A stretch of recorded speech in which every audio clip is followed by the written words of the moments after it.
J'avais eu l'occasion, mes chers consoeurs et confrères, de vous parler du satellite Planck et de ce qu'on espérait faire avec cette machine difficile à construire après son lancement, quand nous avions vérifié au moins les premières performances. Et donc aujourd'hui, les résultats cosmologiques ont été publiés fin mars, et nous avons livré d'ailleurs à la communauté scientifique les données que nous devions livrer à l'Agence spatiale européenne. Et il y aura une deuxième livraison d'ici un an, mais je vais vous parler des résultats que nous avons obtenus et qui montrent que le satellite Planck va très probablement marquer une de ces ruptures qui ont émaillé la conception de l'univers qu'avait l'humanité depuis longtemps, et que là, on va franchir une étape dans cette quête. La cosmologie scientifique date du début du XXe siècle, néanmoins, les philosophes s'y sont intéressés bien plus tôt, à une époque où c'était dangereux. Giordano Bruno, pour avoir éventuellement se poser la question de savoir si l'univers était fini ou infini, et s'il y avait une pluralité de mondes, infini sur le bûcher de Campo di Fiori. C'est moins dangereux aujourd'hui, heureusement.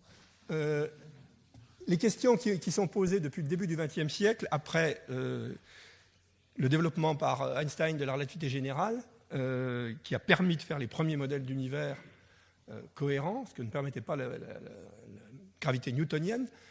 Il y avait un certain nombre de questions, effectivement. Est-ce que l'univers est fini ou infini? Donc, la question que se posait Giordano Bruno. Quelle est sa géométrie? Puisque selon la quantité de matière et d'énergie qu'on met dans l'univers, il peut être... la géométrie n'est pas forcément euclidienne. En fait, on sait, ça a été une dévérification de la relativité générale, que la lumière ne se propage pas en ligne droite. Elle est déviée, effectivement, par les étoiles. Elle était déviée par le Soleil. C'était le test qu'avait fait Eddington. Et donc, l'univers, à grande échelle, n'était pas forcément euclidien, au contraire. Et est-ce qu'il a des propriétés qui restent tout le temps les mêmes? Il y a eu une première prédiction, en fait, de ce qu'on appelle le modèle de Big Bang, qui a été nommé comme ça par Fred Hoyle, qui avait plutôt donné ce nom pour s'en moquer, et qui était une prédiction de Alpher, Bethe et Gamow. En fait, Bethe, le grand physicien nucléaire, n'était pas associé au papier au départ, mais Gamow, qui avait un certain sens de l'humour, a ajouté le nom de Bethe pour faire alpha, bêta, gamma, et a demandé à la Physical Review de le publier le 1er avril 1948, ce que la Physical Review a fait, ce qui a pu expliquer peut-être que ce papier n'a pas été pris très au sérieux au départ, il a été pris après.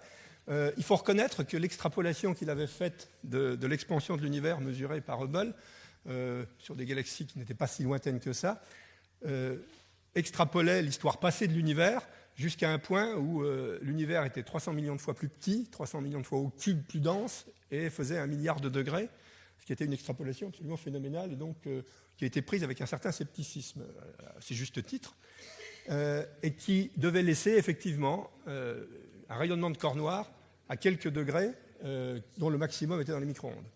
Cette prédiction s'est révélée juste, en particulier par la mesure du satellite Kobe, qui était le premier satellite sur ce fond cosmologique, Planck étant le troisième.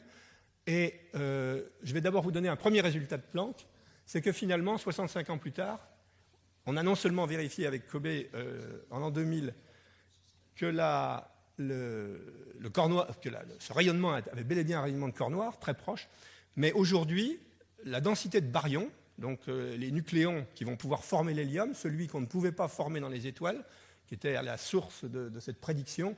S'il n'a pas pu être fait dans les étoiles, peut-être qu'il a été fait dans une période où il n'y avait ni galaxie ni étoile, il y avait seulement du gaz. Cette densité de baryons, comparée avec les courbes vertes, là, quand on fait varier cette densité de baryons, qui sont la production de l'hélium et la production du deutérium, vous voyez ici que les changements sont assez petits. Et les abondances mesurées pour l'hélium primordial sont ici, pour le deutérium primordial elles sont là, et vous voyez que les deux mesures de Planck, avec une précision bien meilleure, sont ici, ce qui veut dire qu'aujourd'hui, c'est la cosmologie qui dit probablement quelles sont les abondances primordiales, et l'astrophysique va pouvoir s'appuyer dessus, alors que pendant très longtemps, beaucoup d'astrophysiciens ont déployé des efforts pour mesurer le deutérium pour aider la cosmologie. La cosmologie... avant les mesures précises sur le fond cosmologique que je vais vous montrer, qui sont sa granularité, a établi, après beaucoup d'efforts, puisqu'il n'y avait pas moyen de faire un modèle cohérent, en fait, pendant presque un siècle, ce qu'on observait comme galaxies, avec le taux d'expansion, etc., rien ne permettait de faire un modèle cohérent.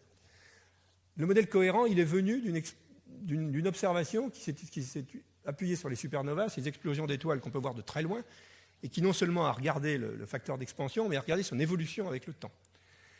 Et il s'est rendu compte que, contrairement à ce que moi j'ai appris quand j'ai étudié la cosmologie en DEA, qu'il y avait un paramètre de décélération, c'est-à-dire que l'univers décélérait sous l'effet de la gravité et du poids des galaxies et de l'énergie qui était dedans.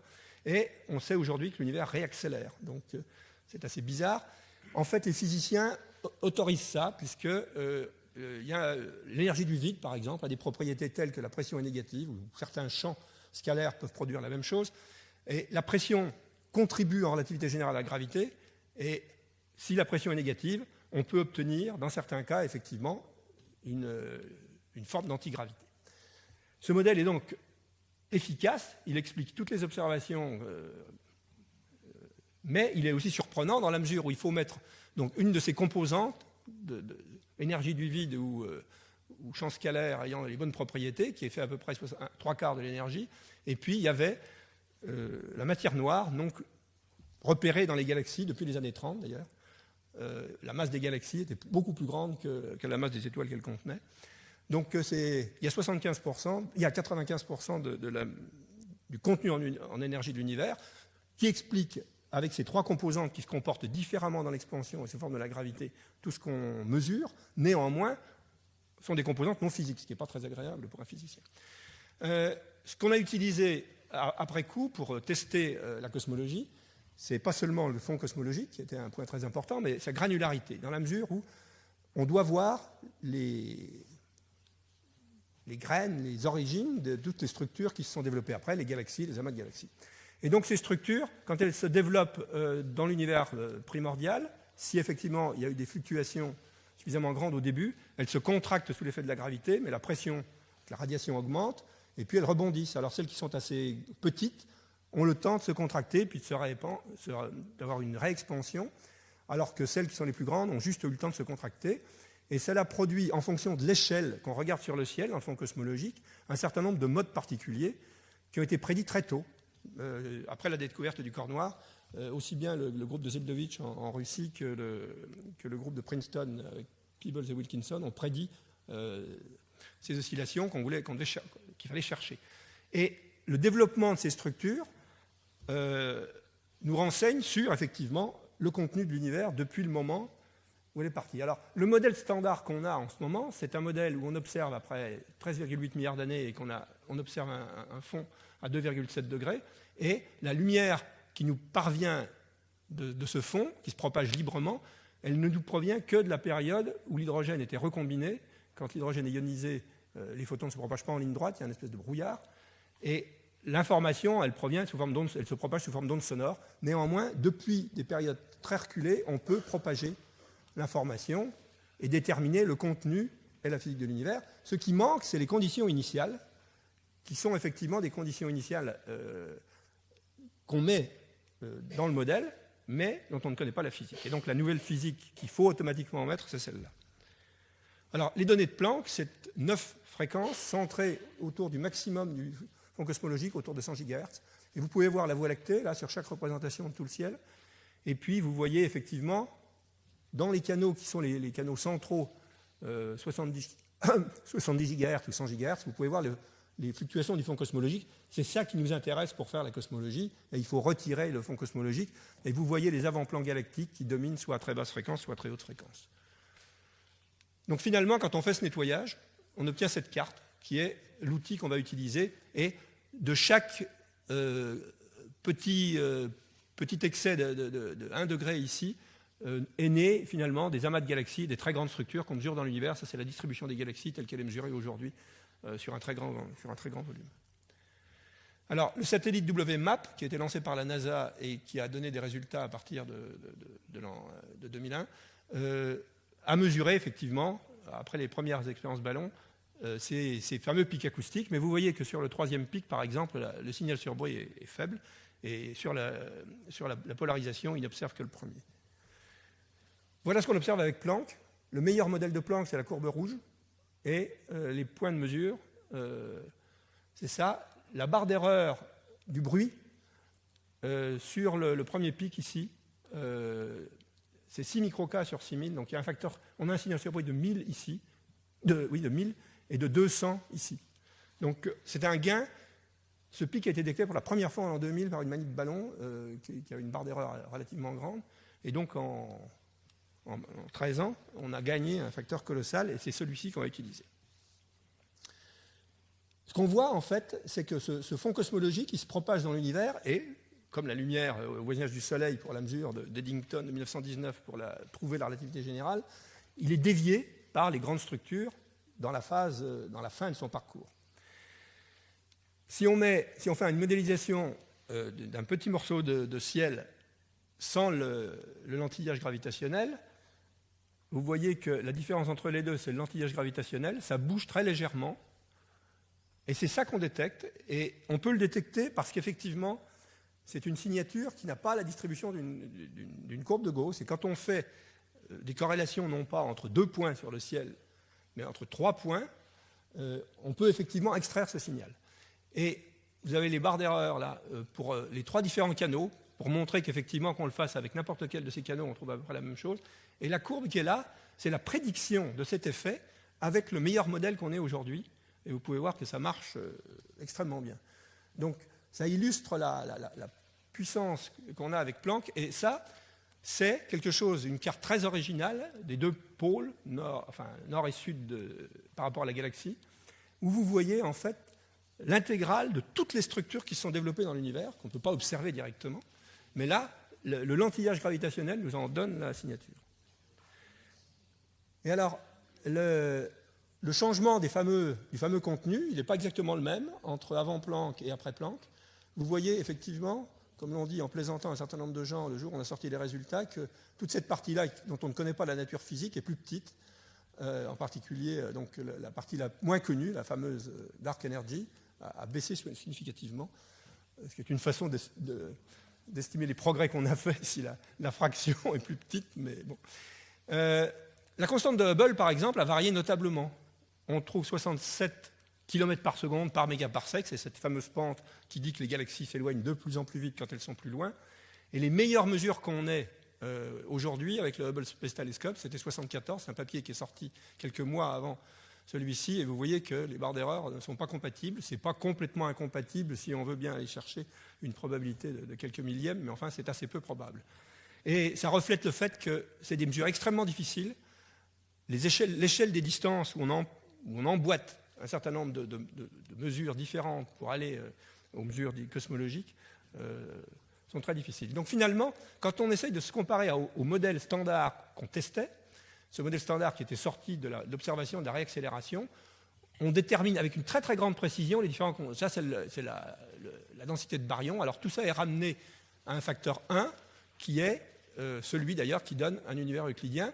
Pour l'instant, dans ce calcul-là, on suppose que le modèle est euclidien. Je vous montrerai ce qui se passe si on ne le suppose pas.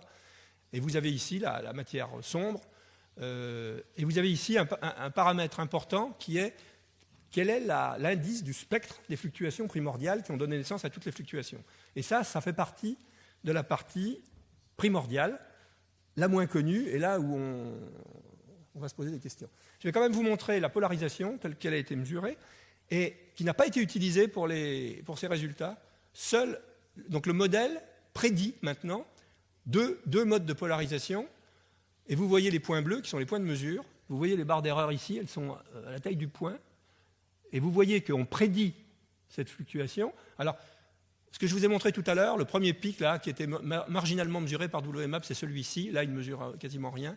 Et donc, vous pouvez voir le gain. Et vous voyez qu'effectivement, ce modèle, quand on met la polarisation sans s'en être servi, ne donne aucun signe que ce modèle a, en quelque sorte, des défauts visibles.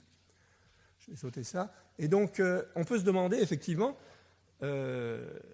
si ce modèle et la physique qu'on a mis, parce qu'on met la physique telle qu'elle est connue pour l'instant, pourrait améliorer le modèle. Et dans toutes les tentatives qu'on a fait pour rajouter un certain nombre de paramètres, en changeant les paramètres de la physique, ceux qui sont éventuellement mal mesurés, ou en regardant, par exemple, la courbure résiduelle, qui ferait que l'univers ne serait pas exactement euclidien à grande échelle, vous voyez que la valeur sur le paramètre qui est 1, le exactement euclidien, voilà ce qu'on a mesuré, 5, 10, moins 4, plus ou moins 6, 10, moins 3. Donc si euclidien avec une extraordinaire précision. Ce qui veut dire que l'univers a une géométrie plane au sens géométrique, jusqu'au rayon de Hubble, 14 milliards d'années-lumière, quelque chose comme ça, et que s'il est fermé, par exemple, et s'il a de la courbure, l'univers, elle ne peut être qu'au moins plusieurs centaines de fois plus grande, c'est-à-dire que l'univers dans lequel on est beaucoup plus grand. Donc savoir s'il est fini ou infini, c'est devenu une question qui, pour l'instant, telle qu'on comprend la physique, n'a plus de sens, parce que s'il y a des limites, et si l'univers est fini, il est beaucoup plus grand que l'univers visible aujourd'hui. Ce n'est pas une question non résoluble fondamentalement. Si on attend, on verra de plus en plus loin. Il faut attendre un certain nombre de dizaines de milliards d'années et on verra la suite. Mais c'est un peu long. Le nombre de neutrinos ou la masse des neutrinos, par exemple, est une chose que les physiciens des particules n'ont toujours pas fixée. Et il y a des modèles qui rajoutent une quatrième espèce de neutrino. Vous voyez que pour l'instant, on n'a pas besoin de cette espèce de neutrino, contrairement à ce qu'avait dit un papier récent. Et on n'a pas complètement exclu 4, mais il n'y a aucune raison. En tout cas, ça dégrade le modèle si on en met 4 au lieu de 3. Donc le modèle le standard dit lambda CDN, cold dark matter et lambda pour la partie énergie noire, ne demande aucune extension du modèle cosmologique ni d'addition de la physique. C'est un résultat qui est presque surprenant. Il est presque un peu décevant. On aurait aimé trouver de la physique nouvelle. Là, on ne l'a pas trouvé. Ceci dit, l'étape suivante, elle consiste à explorer la question de la phase primordiale et des conditions initiales. Et là, de toute façon, on a besoin de nouvelles physiques. Alors, le modèle le plus simple de cet univers primordial, et ce n'est pas le seul, il y a des modèles compliqués, c'est ce qu'on appelle l'inflation, qui est plutôt un paradigme plutôt qu'une théorie ou un modèle, puisqu'il a été décliné en nombreux modèles. Il y a eu 4000 papiers depuis 30 ans sur l'inflation. Et il y a plusieurs centaines de modèles que les physiciens théoriciens explorent, et on en a exclu avec Planck une grande quantité. Mais on ne les a pas tous exclus, et on n'en a pas un qui est... Enfin, on en a quelques-uns qui sont préférables, mais ou quelques classes en tout cas. Donc, quel est ce paradigme? Ce paradigme, c'est simplement qu'au début de l'univers, soit l'énergie du vide, soit un champ particulier, plus probablement, a eu l'effet qu'on observe aujourd'hui d'une phase accélérée de l'expansion. Ce qui permet de résoudre le fait que le fond cosmologique soit homogène. S'il n'y a pas une phase d'expansion exponentielle comme ça au début, 2 points sur le ciel à quelques degrés l'un de l'autre, dans le Big Bang sans inflation, n'ont pas été en relation causale. Donc le fait qu'ils aient la même température à 10-5 près, même pour un physicien, c'est un peu choquant. Et puis pourquoi la géométrie est exactement euclidienne dans ce modèle? Si on n'est pas euclidien, on s'éloigne de l'euclidien en permanence. Donc il faut en fait qu'au départ, on soit très très euclidien, de façon à ne pas avoir dévié de plus du 6-10-3 que je vous ai montré. Et puis d'où viennent les fluctuations de densité? Alors, on veut des fluctuations aléatoires gaussiennes. Les fluctuations quantiques, c'est exactement ce qu'il faut. Sauf que les fluctuations quantiques, s'il n'y a pas cette phase exponentielle aussi, on n'arrive pas à les amener à la taille des galaxies et des galaxies. Donc, les modèles d'inflation, ils résolvent tous ces problèmes. Et ils ont des prédictions un peu spécifiques, en particulier que les fluctuations n'ont pas exactement la même amplitude à toutes les échelles, ce qui serait le cas pour une distribution purement aléatoire.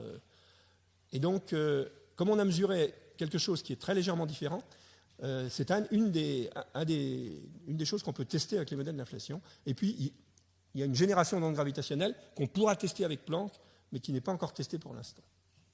Et donc, c'est ce chiffre-là que je vous avais montré. Je peux vous montrer juste le spectre d'intensité sous une autre forme, multiplié par L2, de façon à mieux montrer les parties AOL. Et vous voyez que la courbe, le pointillé rouge, c'est le modèle avec 0,96. Les données sont dessus. Et le bleu, c'est 1. Donc vous voyez à l'œil, sans faire une étude statistique très compliquée, qu'on a exclu 1, ce qui n'était pas le cas pour... et vous voyez que donc, la courbure, qui est prédite pour être très certainement négligeable s'il y a eu une phase d'inflation, est très petite. Ce que ça prédit aussi, les modèles les plus simples d'inflation, c'est que la distribution de ces fluctuations, elle est gaussienne. C'est une courbe de Gauss, c'est la fameuse courbe en cloche qu'on trouve chaque fois qu'il y a des processus aléatoires. Et donc là, on a testé ça. Alors, entre WMAP, qui devrait être là au-dessus, et Planck, vous voyez qu'on a amélioré par un facteur de l'ordre de 4 à 5. Et on commence effectivement à exclure un certain nombre de modèles, par exemple des modèles d'inflation à plusieurs champs. Donc finalement, où on en est aujourd'hui, ça c'est une courbe où on a mis ce fameux tilt, là, le fameux facteur NS, qui dit le rapport entre l'amplitude des grandes échelles et des petites échelles, qui doit être inférieur à 1 s'il y a eu une phase d'inflation, parce que les grandes échelles ont été plus affectées que les petites, qui sont sorties en quelque sorte, qui sont devenues non causales plus tôt. Et puis là, il y a le rapport entre les ondes gravitationnelles et celle qu'on voit, la partie fluctuation de densité. Et donc dans ce plan, Planck nous donne des limites qui sont de ce type. Et ce que font les physiciens théoriciens, c'est de discuter des modèles du potentiel de ce champ scalaire éventuel qui aurait pu donner naissance à l'inflation. Donc on est en train de faire de la physique maintenant, qui nous ramène à ce que je montrais au tout début, c'est-à-dire éventuellement, un des modèles favoris, c'est que c'est à la grande unification de toutes les forces que pourrait s'être passée l'inflation. Ça, c'est 10 puissance 16 GeV, c'est 10 puissance 12 fois, c'est 1000 milliards de fois l'énergie du LHC. Donc on teste de la physique qui sera probablement pas testable autrement. Donc la nouvelle physique, il y en a forcément ici, et on peut espérer que la cosmologie permettra de la tester. Il y a quelques anomalies sur lesquelles je vais finir. Il y a des choses qui, par rapport à la statistique gaussienne, sont des points qui sont à près de 2 sigma et demi, 3 sigma, c'est ces grandes zones froides là. Elles sont toutes dans le même hémisphère. Et donc, il y a d'autres choses sur les très grandes échelles qui ne sont pas statistiquement très significatives, mais qui sont un peu bizarres et qui semblent être reliées entre elles. Donc ça va être éventuellement une des pistes pour aller chercher cette physique. Et en particulier, les plus grandes échelles, c'est ce qui a été le moins affecté, parce que la lumière n'a pas eu le temps de se propager pendant toute la phase de développement des structures. Donc on voit exactement ce qui est sorti de la phase primordiale, sans savoir exactement ce que c'est. Donc c'est ça, je pense, pour revenir à ce que je disais au début, je pense que c'est ça l'ère qu'ouvre Planck, c'est d'aller explorer de la physique à des énergies difficilement concevables et d'essayer d'obtenir ce qu'a donné les conditions initiales du monde. Voilà, merci.